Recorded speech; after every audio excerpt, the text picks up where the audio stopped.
सकते Mecca Medina में। Social media पे ये न्यूज़ बहुत ज़्यादा वायरल हो रही है और ये कहा जा रहा है कि मक्का मदीना के अंदर शंकर भगवान को कैद करके रखा गया है। और लोगों का ये भी सवाल है कि अगर ऐसा नहीं है तो फिर क्यों मक्का मदीना के अंदर मुसलमानों की इतनी ज़्यादा भीड़ उमड़ती है, लेकिन एक भी हिंदू देखने को नहीं मिलता। आखिर सच्चाई क्या है मक्का मदीना की? क्यों यहाँ पे किसी भी हिंदू को देख के उसे बाहर से ही रवाना कर दिया जाता है?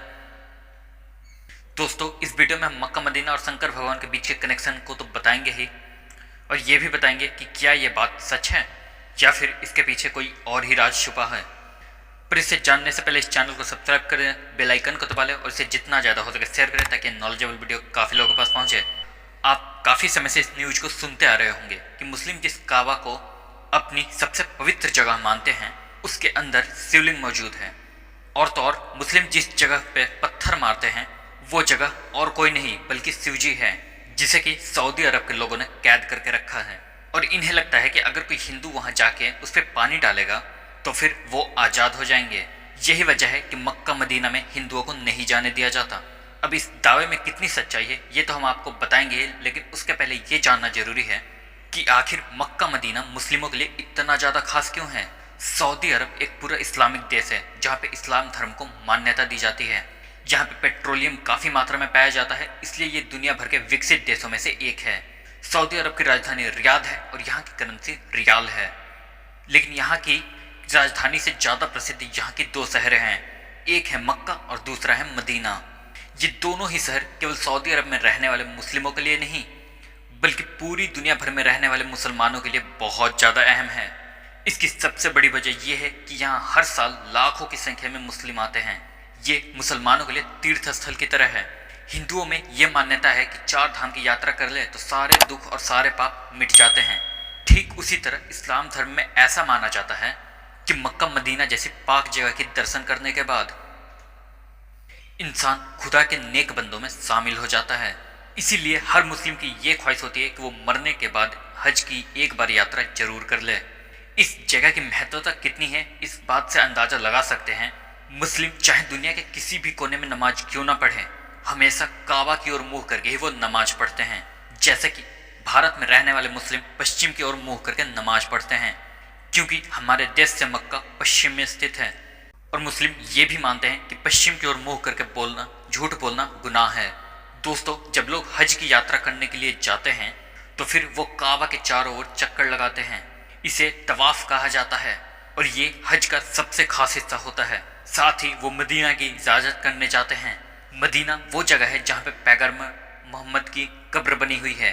दोस्तों, मक्का मदीना के बारे में तो आपने काफ़ी कुछ जान लिया, लेकिन उन तस्वीरों का सच जानना भी आपके लिए बहुत ज़्यादा जरूरी है जो आजकल सोशल मीडिया पे वायरल हो रही है। ये इंटरनेट पे फैलने वाली बातें सिवाय अंधविश्वास की और कुछ नहीं है। अगर आप हिंदू हैं तो आप ये बात मानते हैं कि शंकर जी की जब तीसरी आंख खुलती है तो प्रलय आ जाता है। और भला आप इस बात पे कैसे यकीन कर सकते हैं कि कोई शिव जी को कैद करके रख सकता है?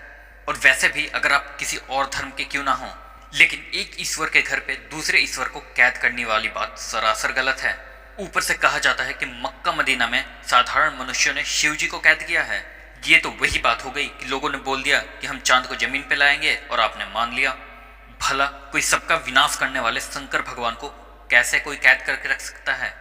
अब कई लोग इस बात को तो नहीं मानते कि वहां पे शिव जी को कैद करके रखा गया है, लेकिन ये जरूर मानते हैं कि मक्का मदीना में शिवलिंग है।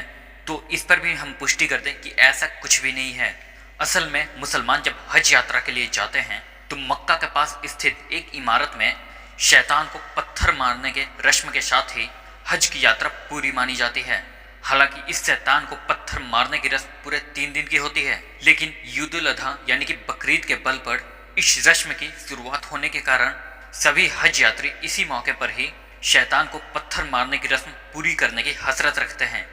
हज यात्रा पे आए लोग तीसरे दिन यहाँ मौजूद इन 3 बड़े खंभों को शैतान समझकर इसके ऊपर पत्थर मारते हैं और इस रस्म को करने के साथ ही हज की यात्रा पूरी हो जाती है।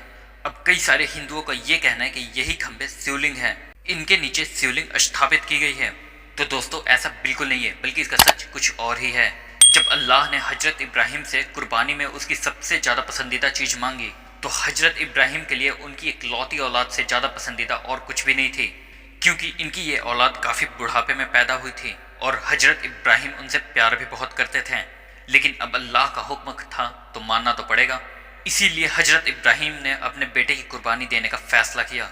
दोस्तों, हजरत इब्राहिम जब अपने बेटे को लेकर कुर्बानी देने जा रहे थे, तभी रास्ते में एक शैतान मिला। उसने हजरत इब्राहिम से कहा कि वो इस उम्र में अपने बेटे की कुर्बानी क्यों दे रहे हैं।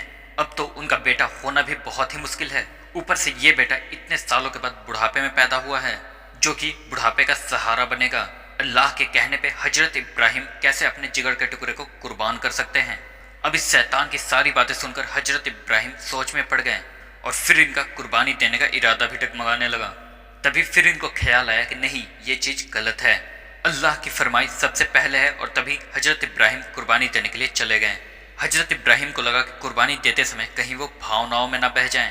यही वजह है कि कुर्बानी देते वक्त उन्होंने अपनी आंखों पे पट्टी बांध ली थी। लेकिन भला खुदा कैसे किसी के साथ बुरा कर सकता था। वो तो बस हजरत इब्राहिम की परीक्षा ले रहा था, जिसमें हजरत इब्राहिम पूरी तरह से पास हो गए। इसीलिए खुदा ने हजरत इब्राहिम के बेटे की जगह कुर्बानी देने के लिए एक बकरे को खड़ा कर दिया।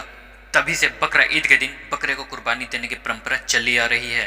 यही वजह है कि हज यात्री जब जानवर की कुर्बानी दे देते हैं तो ये उस शैतान को पत्थर मारने पहुंच जाते हैं, जिसने हजरत इब्राहिम को भड़काने की कोशिश की थी।